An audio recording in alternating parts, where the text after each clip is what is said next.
Big news the last couple of days. Apparently the Israelis have pulled all their troops out of southern Gaza. Supposedly it's to prepare for other operations elsewhere. Now this is really an interesting situation because Israel, at least Netanyahu, had talked about going all the way and taking total control over the area. And now they pull out. Why? I think there are several factors here. Number one, militarily, they have not found Hamas to be as easy to deal with as they had themselves anticipated.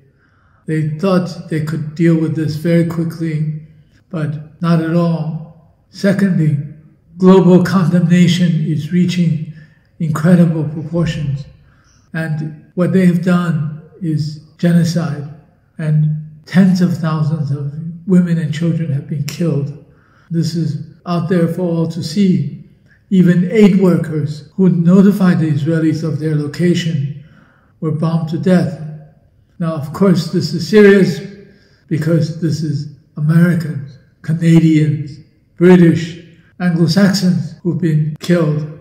Live to, I think, to the Americans who are behind the Israelis on this seem to be more important if they're American and British lives, not Palestinian lives.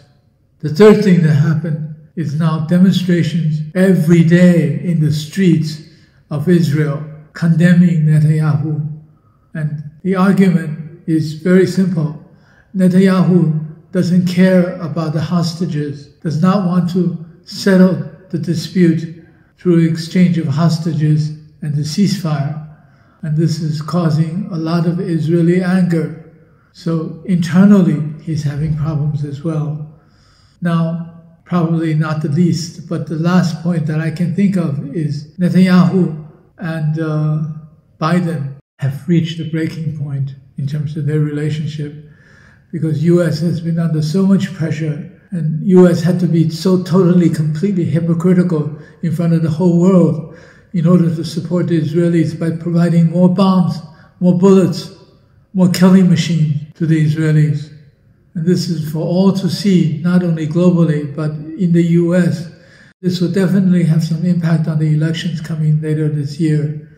So Biden is really worried about what is happening in Gaza in terms of how it impacts on him in the U.S. I think whatever the case, what the Israelis have done so far is also indicative of this battle between Israel, well, more like Netanyahu and Biden, because the bombing of the Iranian embassy in Syria by the Israelis is clearly an attempt to suck the Iranians into the battle and then forcing, therefore, the U.S. to get involved physically. And that's not good.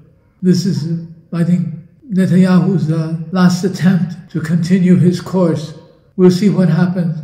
I think revenge by the Iranians will come very soon, and it will be quite serious and quite forceful, because you not only have Hamas, you also have the Hezbollah, and you also have the Houthis, who can take action against Israel, and possibly even against the American forces there.